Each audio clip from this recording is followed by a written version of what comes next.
Ouais, il est Potox, c'est Ontox et bienvenue dans cette nouvelle vidéo consacrée à la critique de l'épisode 11 de The Detective Club. Et on a eu un épisode que j'ai trouvé assez correct pour être honnête. Il était bien par rapport déjà au jeu, parce qu'on a eu un jeu, mais cette fois-ci le jeu c'était un vrai jeu où on a pu réellement jouer du début jusqu'à la fin, contrairement justement aux deux jeux précédents. Donc c'était quand même vachement cool, c'est assez dynamique par rapport à ça. Et bon après voilà, il y a toujours eu la deuxième partie qui fait tant polémique sur le fait que les enquêtes sont pas fameuses et c'est un petit peu le cas, hein, je vais pas vous mentir, c'est pas forcément la grande folie, mais il y a eu un petit peu du mieux, hein, justement, je vais développer un petit peu plus tard. Tout d'abord pour parler donc du jeu, le jeu de l'immunité, bon c'est le même principe que l'autre jeu qu'on a déjà eu, c'est-à-dire que ils sont au cinéma, ils voient un film et ils doivent répondre aux questions simplement que SCH leur pose. Bien évidemment c'est pas exactement les mêmes questions, c'est pas le même film etc que le premier jeu, ça c'est totalement normal, c'est un dérivé on va dire, hein, tout simplement c'est un dérivé, donc on le savait, hein, on sait comment va se dérouler les jeux de manière générale sur l'intégralité de cette émission, avec des petites variances à gauche et à droite, mais ce jeu là en tout cas il était vraiment cool parce qu'on a pu jouer tout le temps, donc c'était quand même vachement chouette. Il y a eu des trucs d'ailleurs qui m'ont beaucoup fait rire, et ça pour le coup c'est en grande partie grâce aux candidats, hein, bien évidemment. C'était déjà un petit peu le cas lors du tout premier jeu qu'on a eu avec les intrus, avec le couple, là je sais pas si vous vous souvenez, on a eu un truc un petit peu similaire où voilà les candidats, il y avait une bonne dynamique et du coup ça rendait assez bien à l'image. Bah là j'ai trouvé que c'était pareil, voire même c'était mieux, parce que les blagues m'ont fait encore plus rire. Je sais pas si c'est parce que je suis peut-être un peu plus adepte de ce genre d'humour, mais enfin en réalité c'était même pas des blagues volontaires, tu vois, c'est juste naturel, tu vois, c'est vraiment improvisation, ils parlent, ils répondent avec le cœur, ils sont persuadés de ce qu'ils répondent et en fait ils répondent des conneries par exemple, et ça c'était vraiment le truc qui m'a fait le plus rire. C'était quand Cindy, justement la question c'était pour qui se prend Kiki, et en fait il était déguisé en Zoro, donc il fallait simplement écrire Zoro, et t'as Cindy qui avait répondu et qu'il se prend pour un chien.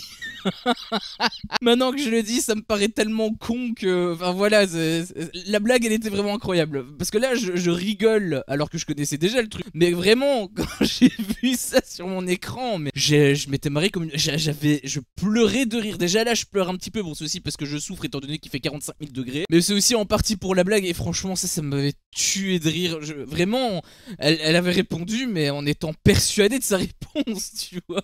Et c'est ça en réalité qui m'a fait rire, tu vois. Ils en ont pas fait des caisses. T'as vu en termes de montage comment ça s'est fait?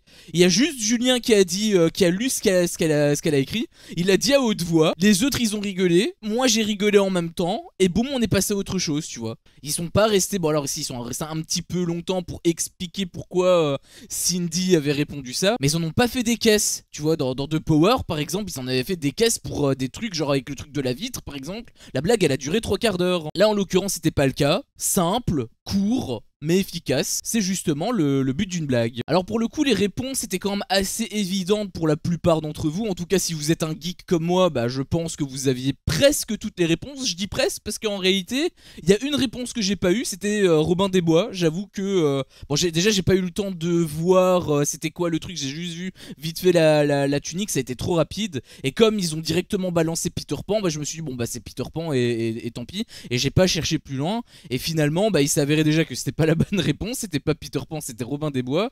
Et aussi il y avait une toute petite subtilité, mais parce que c'est vrai que Robin des Bois et Peter Pan, le look il pourrait quand même vachement s'y apparenter, et en fait il y a juste un petit détail, c'était l'arc qui était sur le côté, on l'avait quasiment pas vu, tu vois. S'il l'avait sur derrière le dos je pense que ça aurait été évident, mais étant donné qu'il était sur le côté c'est vrai que c'était un petit peu plus flou, mais j'ai trouvé que c'était quand même assez intéressant d'avoir un petit rebondissement. C'est pas grand chose, hein, mais bon ça participe justement au fait que le jeu était quand même assez pertinent. Et d'ailleurs je le case ici, mais le chapeau là de Robin des Bois là qui était incrusté sur la tête de Kiki, il était vraiment dégueulasse quoi, hein.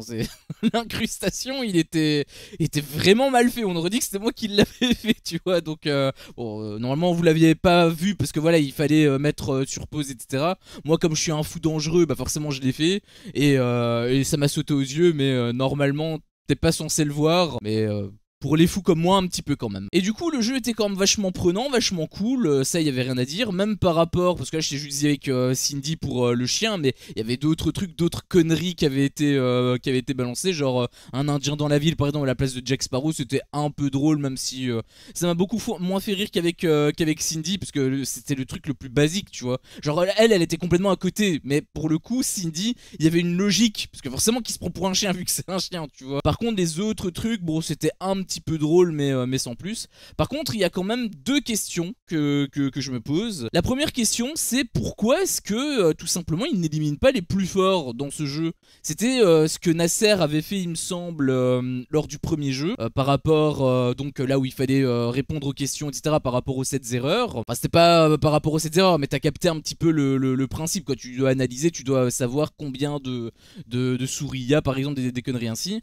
Et Nasser justement à la toute fin il avait éliminé ses concurrents directs, c'est-à-dire simplement les personnes qui étaient les plus forts, qui avaient pas mal performé dans le jeu. J'avais trouvé que c'était une bonne idée, puisque bah, ton but c'est quand même d'être immunisé au bannissement, donc ça me paraît être logique que tu joues pour ta pomme. Sauf que ici bah, ça a pas forcément été le cas, enfin si ils ont joué pour leur pomme, mais ils ont pas forcément éliminé les plus forts. Par exemple la première personne à éliminer, je pense que c'était Enzo, vu qu'il a vraiment super bien performé. Il avait genre trouvé 3 ou 4 réponses, il était vraiment on fire. Et bon ça a pas trop laissé la possibilité à ceux qui ont pu trouver des bonnes réponses, parce qu'il a quand même trouvé la plupart des bonnes réponses. Mais par exemple Hugo, qui était le deuxième à avoir trouvé une bonne réponse, pourquoi est-ce qu'il a pas éliminé Enzo? Parce qu'il voyait quand même que il a trouvé une bonne réponse, donc à partir de là ça l'aiguillait quand même sur le fait qu'il pouvait être performant. Et d'ailleurs rien que pour vous dire, justement Enzo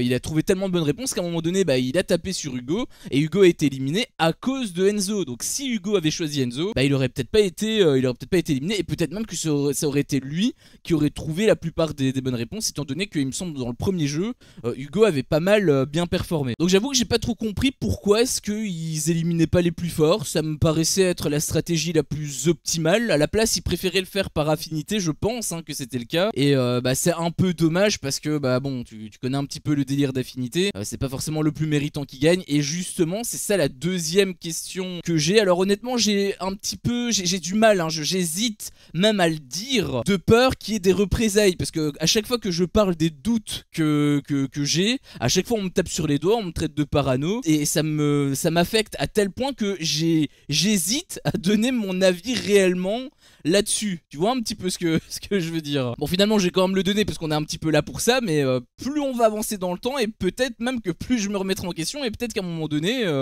non je pense pas que j'arriverai à ce stade, mais il y a un moment donné peut-être que je vais réfléchir à simplement répéter l'avis populaire, même si c'est pas le mien, comme ça je suis sûr de pas avoir de problème. Donc le doute en gros que j'ai, c'est sur le fait que Julien ait gagné. Et j'ai rien contre Julien spécifique, enfin hors du jeu j'ai de gros problèmes avec Julien par rapport au fait qu'il a niqué sa communauté etc, mais bon ça c'est un peu le cas pour tous les influx voleurs. C'est pas le sujet de la conversation, c'est pas le sujet du débat là. En l'occurrence on parle exclusivement du jeu, donc je fais quand même la part des choses entre ce qui se passe derrière par rapport à toutes ces arnaques et au jeu actuellement. Donc là on va dire qu'il est reset, le Julien j'ai aucun souci avec lui par rapport au jeu, je le trouve même assez bon honnêtement par rapport à certaines réflexions qu'il a. Mais là par contre je doute quand même pas mal de sa légitimité sur le jeu, parce que en fait ça a été présenté super bizarrement. Genre déjà t'as une interview en fait de Julien juste avant qu'il donne la réponse, et t'as Julien qui disait que oui il connaissait, parce qu'en gros c'est le personnage à trouver, c'était Dumbledore, donc un personnage de Harry Potter, et t'as Julien qui disait mais oui mais je le connais bien évidemment,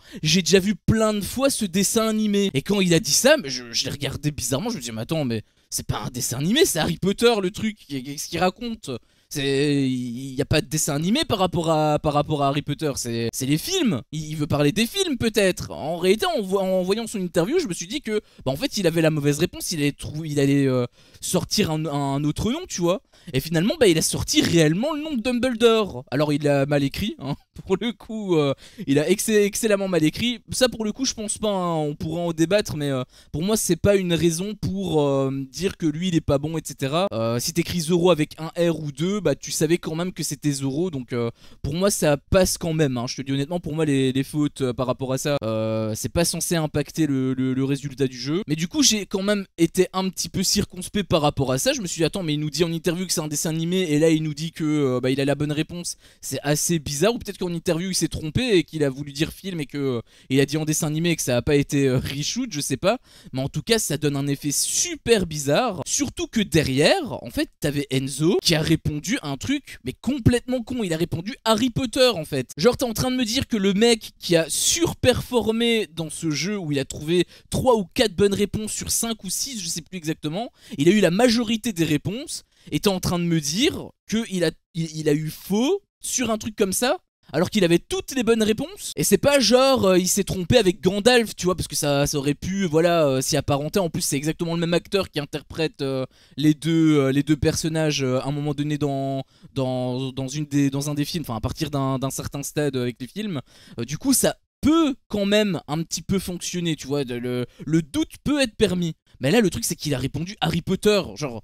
C'est quoi le rapport entre Harry Potter et Dumbledore? Et donc, moi, j'ai un petit peu été choqué déjà de la réponse de Enzo sur toute sa part en fait. Et je me suis demandé, mais attends, mais en fait Enzo il est ultra proche de Julien. Est-ce qu'il l'a laissé gagner?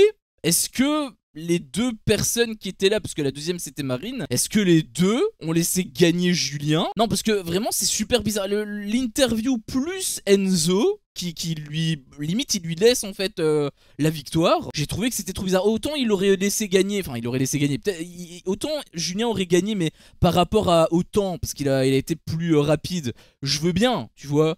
Mais là le truc c'est que la réponse elle était tellement à côté de la plaque, celle de Enzo, alors qu'il a tellement performé juste avant que ça paraissait trop bizarre. Et appuyé par, comme je l'ai dit, l'interview, je me suis posé une question. Vraiment je me suis demandé, est-ce que Julien a gagné légitimement ce jeu? Alors dans tous les cas ça n'a absolument aucun impact, puisqu'on en a absolument rien à foutre que Julien l'ait gagné ou non dans les conséquences, vu qu'il n'est pas en danger. Il n'y a personne qui le suspecte, ce qui est d'ailleurs assez étonnant, mais justement on va y revenir dans la partie enquête. Il n'y a personne qui le suspecte, et là en l'occurrence c'était plus par rapport aux joueurs, enfin aux voleurs pardon. Bon lui il n'est pas au courant parce qu'il ne sait pas exactement qui ils sont, mais nous du coup on sait que Julien il n'est pas forcément en danger. Donc pour le coup j'ai tendance à dire que dans tous les cas c'est sans conséquence, tu vois. C'est sans conséquence, mais juste la manière dont ça a été fait, j'ai trouvé que c'était bizarre. Je sais pas vous, c'est quoi votre avis là-dessus? Vous pouvez me traiter de parano parce que c'est une mode apparemment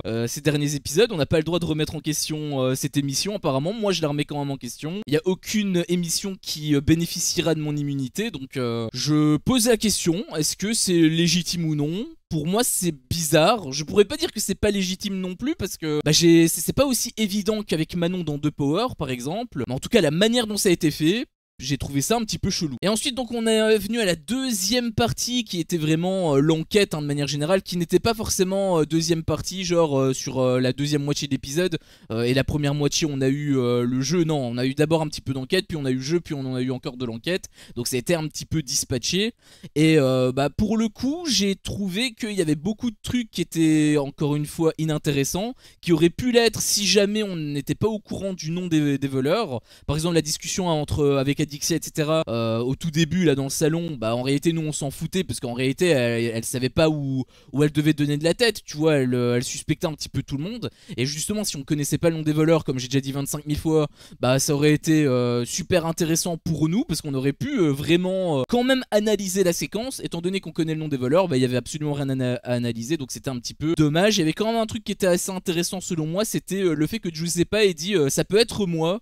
Et autant dans The Power, je sais très bien comment ils l'auraient tourné, ils auraient fait un montage un petit peu en mode suspense. Oh, est-ce qu'elle a commis une erreur, etc. Et ça n'aurait eu absolument aucun sens que Giuseppa se révèle comme ça pour se mettre en danger sans rien en fait. Donc ça aurait été un montage extrêmement bizarre. Là en l'occurrence le montage a été beaucoup plus réussi parce qu'ils ont fait un truc beaucoup plus simple. Ils ont simplement montré comment ça s'est déroulé. Et ça s'est déroulé comment? C'était simplement une petite blague, puisque tout le monde disait ça peut être elle, ça peut être elle. Et Giuseppa disait disait ça peut être moi dans ce même mood, et du coup bah les autres disaient oui ça peut être aussi toi, ça peut être n'importe qui en fait, et en réalité je sais pas, elle a pas du tout été mise en danger, c'est juste qu'elle a dit ça pour se fondre un petit peu dans la masse, et ça fonctionne super bien. Dans les traîtres, il y a eu exactement la même chose avec Sophie à un moment donné, où elle disait si ça tombe c'est nous deux, et elle avait fait passer ça sur le ton de la blague, et ça avait super bien marché en fait. Donc parfois un montage simple peut être beaucoup plus efficace que vouloir en faire des tonnes en mettant des suspens, des tensions, de trucs, alors qu'en réalité tout est artificiel, et que bah, limite même ça change la narration des faits qui s'est produit en fait. Par contre elle avait dit un truc à un moment donné, c'était un petit peu plus tard lors de la soirée, où elle avait dit que Benoît avait été le premier à avoir douté de Riyad, et que c'est pour ça que bah, Benoît est quand même un bon enquêteur, et c'est pour ça d'ailleurs qu'elle doit douter, enfin elle doit en tout cas se méfier de lui, parce que en gros Benoît était en train de lui dire que c'est un petit peu elle, mais de manière très très très cachée, hein, faut vraiment lire entre les lignes, que c'est elle en gros la voleuse, et bah ça pour le coup j'ai trouvé que c'était un petit peu con, parce que bah déjà je pense que Benoît il avait dit ça surtout sur le ton de l'humour, parce qu'en réalité bon l'enquête on dirait qu'il est plus en vacances qu'autre chose, j'ai l'impression qu'il est juste là pour faire des séquences plutôt que de trouver réellement le voleur, et surtout bah elle avait dit quelque chose de faux en fait. Je sais pas, parce qu'elle avait dit que c'était lui le premier à avoir douté de Riyad, bah en fait non, enfin à moins que mes souvenirs soient un peu flous, mais en fait c'était Enzo Sanders qui avait douté de lui. La toute première fois c'était lui qui avait dit avec le comportement un peu bizarre, la petite phrase tu votes pas contre moi, de toute façon c'est pas moi, un truc comme ça, il avait été super bizarre. C'est lui qui l'avait dit en fait à tout le monde, donc j'ai trouvé que c'était un peu bizarre qu'il y ait cette interview. Après peut-être que la séquence n'a pas été montrée, mais dans ce cas là bah il faut refaire l'interview, ou alors tu la mets pas, parce que dans tous les cas l'interview elle devient caduque en fait. Et sinon il y avait d'autres petites choses qui étaient pas forcément bêtes, notamment Enzo Sanders qui suspectait Marine, et forcément il était complètement à côté de la plaque, mais j'ai trouvé quand même que sa réflexion, et c'est ça qui était super intéressant, c'est que sa réflexion elle était logique et cohérente. En gros, il disait que voilà, elle était dans la chambre où il avait entendu que voilà, il voulait éliminer Manon, et que comme elle fait partie de la chambre là, justement, il doutait d'elle. En gros, il disait peut-être que c'est elle qui a tiré sur Manon.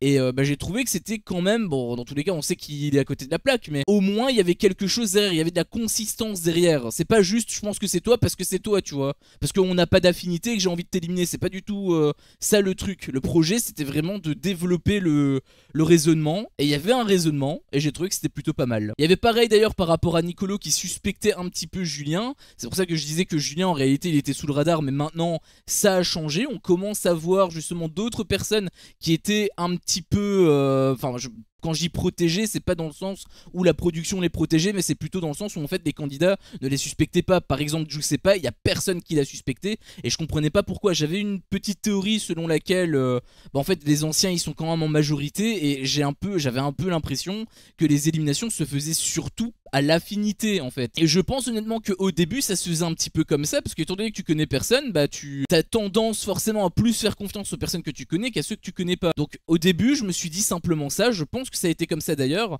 mais peut-être que ça va changer au fur et à mesure, parce que bah forcément le premier jour tu connais personne, mais si tu restes une semaine, 2 semaines avec tous les candidats, à un moment donné tu vas commencer à les connaître, et donc peut-être que tu peux voir justement des suspicions sur les personnes que tu connais, et les personnes que tu ne connaissais pas au tout début, bah maintenant tu les connais, donc tu vas plus forcément les voter très gratuitement, tu vois. Du coup, moi je me dis que plus ça va avancer, mieux ça va être par rapport aux éliminations. Justement, c'était le cas par rapport à Julien, il avait été un petit peu dans le viseur. Il y avait également Giuseppa elle-même qui avait été déjà un petit peu dans le viseur par rapport à Valentin, qui était très discret, hein. C'était juste une réflexion qu'il avait fait à lui-même, il avait juste partagé à Enzo Sanders, mais ensuite il a commencé un petit peu à le propager à gauche, à droite, et j'ai trouvé que c'était pas forcément, enfin peut-être que ça va prendre de plus en plus d'ampleur, et peut-être que de notre point de vue le jeu va pouvoir réellement commencer, peut-être que les voleurs seront réellement en danger. Mais donc par rapport à Julien, j'avais trouvé quand même aussi que pareil, le raisonnement Nicolo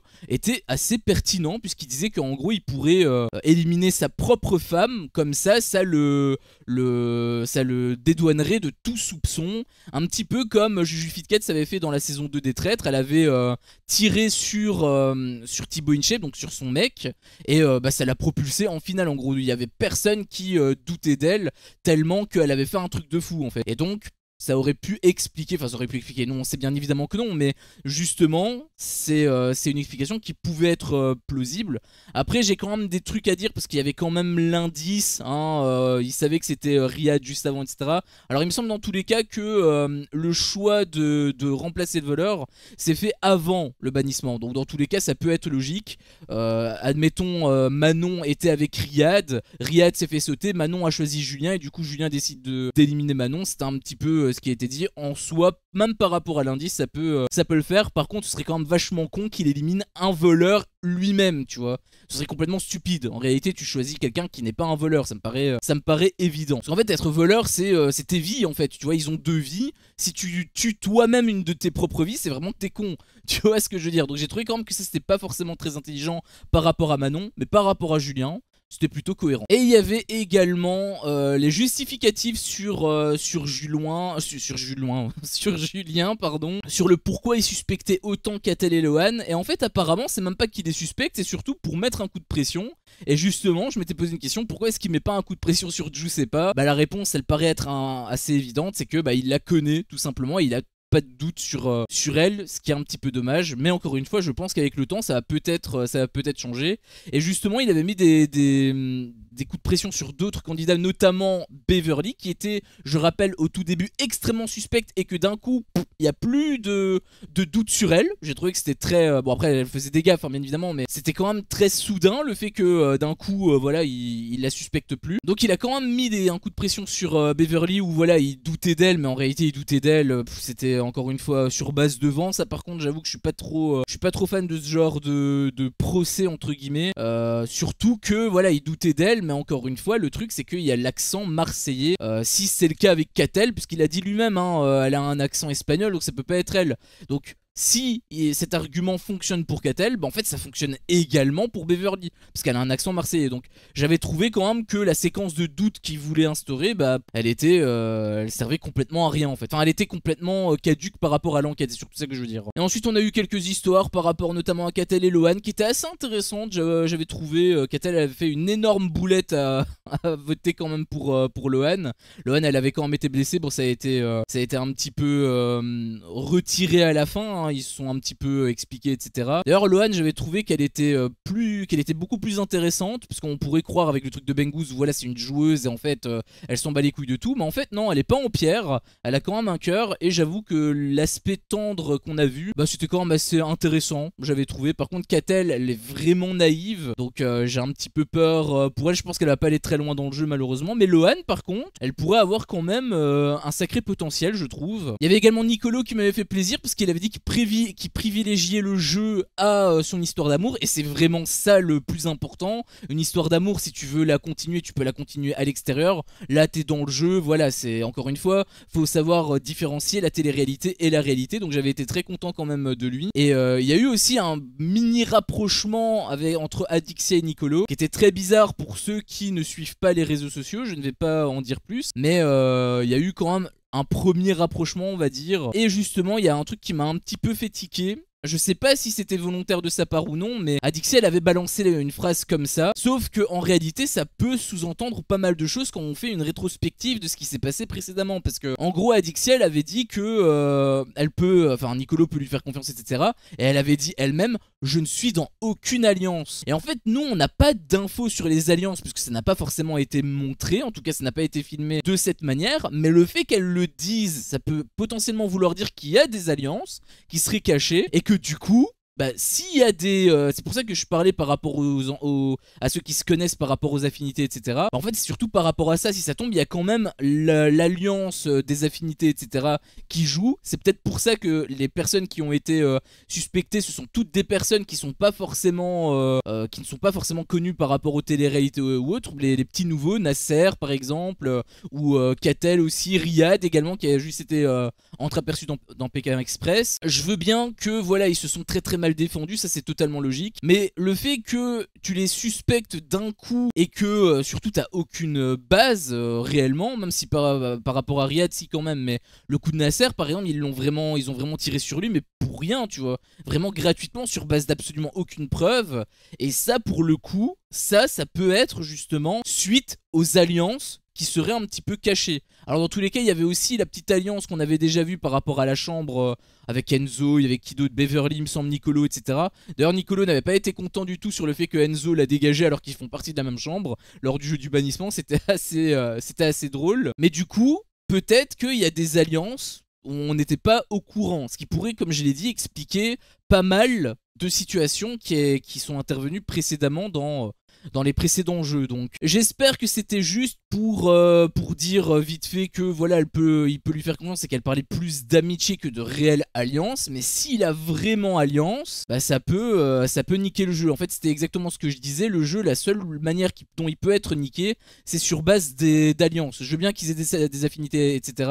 Mais si tu commences à faire des alliances pour être sûr avec ce noyau là d'aller en finale, bah c'est-à-dire que tu t'en bats les couilles de trouver le voleur. T'espères que le voleur n'est pas dans ton noyau, mais s'il est dans ton noyau, t'es niqué, tu vois. Un petit peu comme c'était le cas d'ailleurs cette saison avec le triangle des finalistes où justement il y avait un traître parmi eux. Donc globalement ça peut bien évoluer, hein, comme je l'ai dit, peut-être que les personnes qui avaient une aura où personne ne les soupçonnait, peut-être que maintenant ça va commencer à l'être, donc ça peut être un peu plus intéressant par rapport à certains candidats, mais ce qui doit être surtout privilégié, en tout cas c'est de mon point de vue par rapport forcément à mon point de vue spectateur, c'est que ce soit plutôt les voleurs qui sont en ligne de mire. Sinon pour moi ça n'aurait absolument aucun intérêt, et ça va peut-être également commencer à venir sur cette zone. Donc on verra, hein, bien évidemment, on verra comment ça va se dérouler, mais ça peut en tout cas aller sur une très bonne voie. Par contre ça peut également aller sur une mauvaise voie, comme j'ai dit avec les alliances. Donc ça va dépendre en réalité des candidats. Mais ça bien évidemment ce n'est que mon humble avis. N'hésite pas toi à me dire ce que t'en as pensé justement de cet épisode. Est-ce que tu es d'accord avec moi ou non? Si tu es d'accord avec moi, n'hésite pas tout simplement à liker la vidéo. Et si tu n'es pas d'accord avec moi, eh bien n'hésite pas tout simplement à me le faire savoir dans l'espace commentaire. Si jamais mon contenu te plaît, je t'invite également tout simplement à t'abonner et pourquoi pas à activer la cloche, comme ça tu ne louperas aucune de mes autres vidéos. Merci à vous tous pour votre visionnage et je vous dis à la prochaine pour une prochaine vidéo. Ciao.